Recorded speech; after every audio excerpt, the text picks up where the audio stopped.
శ్రీ శబరిమల అయ్యప్ప స్వామి పాదయాత్రలో భాగంగా ఈరోజు ఒక శివాలయంకి వచ్చాము.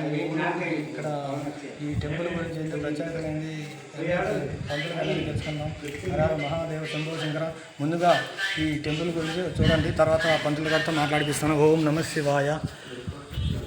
నందీశ్వరుడు చాలా బాగుంది, టెంపుల్ కూడా చాలా మంచిగా ఉంది. హరహర మహాదేవ శంభో శంకర, హరహర మహాదేవ శంభో శంకర. దీపారాధన చేశారు నందీశ్వరుడికి. ఓం నమ శివాయ, ఓం నమ శివాయ. హరహర మహాదేవ శంభో శంకర.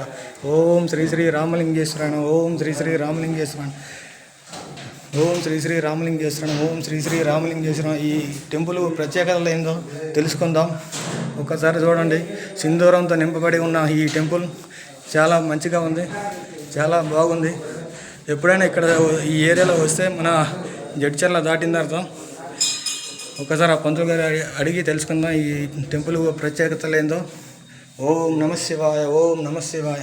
హరహర మహాదేవ. మా స్వాములు అయ్యప్ప స్వామి పాదయాత్ర భాగంగా ఈరోజు ఈ టెంపుల్కి వచ్చాము.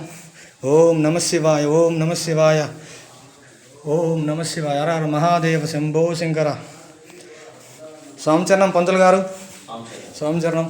అనుకోకుండా ఈరోజు ఇక్కడికి మేము వచ్చాము, ఈ టెంపుల్కి, శివాలయంకి. ఈ టెంపుల్ ప్రత్యేకతలు ఏంది, ఇక్కడ ఎలా పూజిస్తారు, ఎన్ని సంవత్సరాలు అవుతుంది, ఈ ప్రత్యేకత ఏందో చెప్పండి. ఓం నమ శివాయ.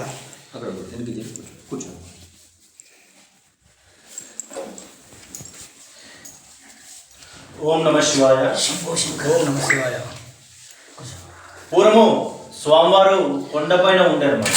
పూర్వము తమ్మలి వంశానికి చెందిన తమ్మల్లి పెద్దమనే భక్తురాలు ప్రతి నిత్యము కొండపైకి వెళ్ళి స్వామివారికి పూజలు, అభిషేకాలు, అర్చనలు చేయిస్తూ ఉండదట. ఆమె కాలక్రమేణా ఆమె కళ్యాణాంతరం 3 నెలల గర్భవతి ఉంటుంది. అలా 3 నెలల నుంచి 9 నెలల వరకు స్వామివారికి ప్రతిరోజు నిత్య పూజలు చేస్తూ ఉండట. ఒక శుభదినాన ఒక 12 మగబడి జన్మనిస్తుంది.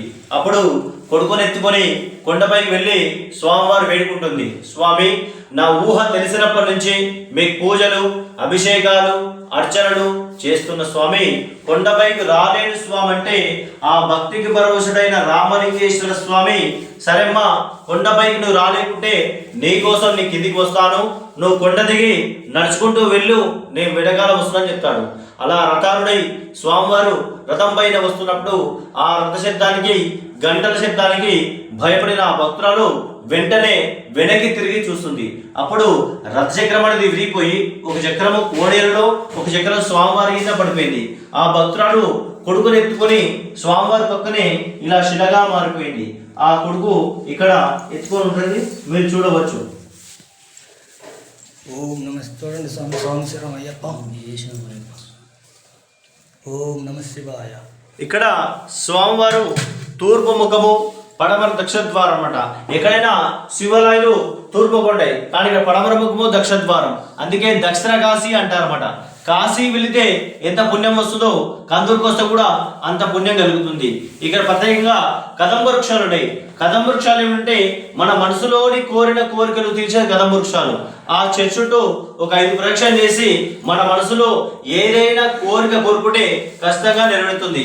స్వామివారికి హోలీ పండుగ నుంచి ఉగాది శ్రీరామకు బ్రహ్మోత్సవాలు అత్యంత వైభవంగా జరుగుతాయి. కార్తీక మాసం కానీ, శివరాత్రి కానీ చాలా విశేషంగా పూజలు జరుగుతాయి. ఈ గుడి కాకతీయ కాలంలో ఆలయం నిర్మించారు. సంతానం కొరకైనా, విదేశాలు వెళ్ళేవారైనా ఇక్కడ వచ్చి స్వామివారికి అభిషేకం చేస్తే సంతానం కలుగుతుందని, విదేశాల్లో వీసా దొరుకుతుందని భక్తుల ప్రతీక. ఓం నమ శివాయ. ఓం నమ శివాయ.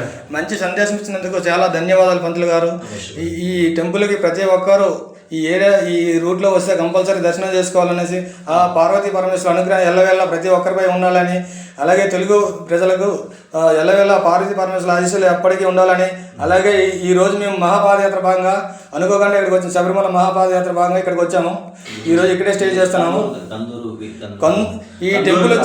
ఈ టెంపుల్ వచ్చేసి కందూరు గ్రామము, అడ్డాకుల మండలం, మహబూబ్నగర్ జిల్లా. ఎప్పుడైనా ఇక్కడ సైడ్ వస్తే ఈ టెంపుల్ని మంచిగా విజిట్ చేయండి, చాలా బాగుంది. కోరికలు తీర్చే పార్వతీ పరమేశ్వర్లు అనుగ్రహం అందరిపై ఉండాలండి. అలాగే మేము కూడా ఈరోజు శబరిమల పాదయాత్ర భాగంగా ఇక్కడికి వచ్చాం కాబట్టి ఆ అయ్యప్ప స్వామి అనుగ్రహం అలాగే ఈ పార్వతీ పరమేశ్వర అనుగ్రహం అందరిపై ఉండాలని మనసా వాచా కోరుకుంటూ ఓం నమ శివాయ, హర హర మహాదేవ, శంభో శంకర. మంచి సందేశం